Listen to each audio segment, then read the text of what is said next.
Assalamualaikum warahmatullahi wabarakatuh. Baik, perkenalkan nama saya Julma Rahjaganim, F1G1204.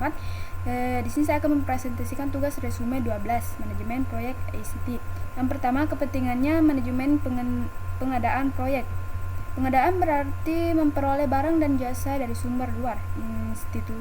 Manajemen proyek mendefinisikan sumber luar sebagai sumber di luar tim proyek, sehingga organisasi yang sama dapat menjadi pemasok tim proyek atau tim proyek dapat menjadi pemasok kelompok lain dalam organisasi.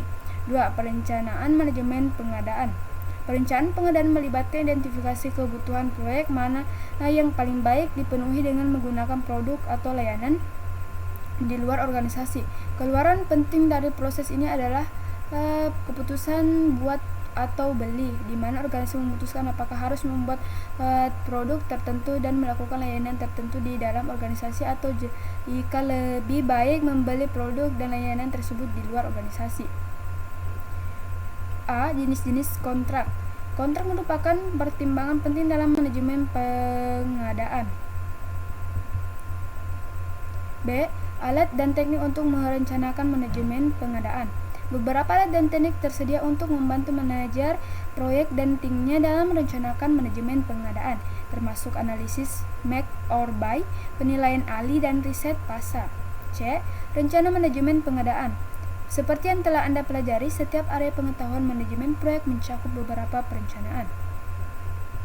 D. Pernyataan kerja. Pernyataan kerja adalah deskripsi pekerjaan yang diperlukan untuk pengadaan. Jika SOW digunakan untuk menggambarkan hanya pekerjaan yang diperlukan untuk kontrak tertentu, itu disebut pernyataan kontrak kerja. Kontrak SOW harus jelas, ringkas, dan selengkap mungkin. E. Dokumen pengadaan.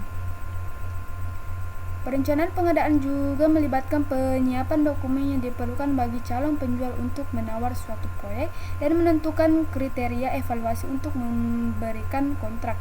Tim proyek sering menggunakan formula standar dan penilaian ahli sebagai alat untuk membantu membuat dokumen pengadaan dan kriteria evaluasi yang relevan. 3. Melakukan pengadaan.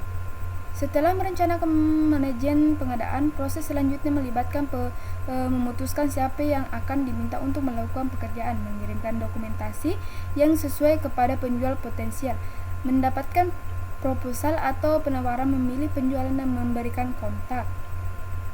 4. Pengendalian pengadaan. Mengontrol pengadaan, memastikan bahwa kinerja penjualan memenuhi persyaratan kontrak. Hubungan kontrak adalah hubungan hukum yang berarti tunduk pada undang-undang, kontrak negara bagian, dan federal. Sangat penting bagi manajemen proyek dan anggota tim untuk memperhatikan perintah perubah yang konstruktif. 5. Pengadaan penutup. Proses terakhir dalam manajemen pengadaan proyek adalah penutupan pengadaan, yang terkadang disebut sebagai penutupan kontrak. 6. Menggunakan perangkat lunak untuk membantu manajemen pengadaan proyek. Selama bertahun-tahun, organisasi telah menggunakan berbagai jenis perangkat lunak produktivitas untuk membantu manajemen pengadaan proyek. Banyak situs web dan alat perangkat lunak dapat membantu fungsi pengadaannya. Salah satu jenis perangkat lunak yang sangat berguna untuk merampingkan pengadaan adalah rangkaian pengadaan untuk pembayaran yang memberikan dukungan untuk pengadaan tidak langsung. Menurut Getter, proses pengadaan telah berevolusi dari memprosesan pesanan intensif kertas menjadi fungsi strategi perusahaan. Analisis kualitatif mereka tentang pasar pengadaan untuk membayar menunjukkan bahwa karena alat perangkat lunak swalayan tersedia, karyawan di semua tingkat organisasi dapat membeli barang dan jasa tanpa memerlukan keahlian pengadaan profesional. Banyak situs web dan alat perangkat lunak dapat membantu fungsi pengadaan. Misalnya, sebagian besar pelanco bisnis menggunakan web untuk membeli tiket pesawat dan memesan mobil sewaan dan kamar hotel untuk perjalanan bisnis. Demikian pula banyak organisasi dapat memberikan barang secara online, atau mereka dapat memberikan perangkat lunak khusus untuk membantu mengesampingkan aktivitas pengadaan mereka. Baik, mungkin itu saya yang dapat saya presentasikan. Wabillahi taufiq wal hidayah. Wassalamualaikum warahmatullahi wabarakatuh.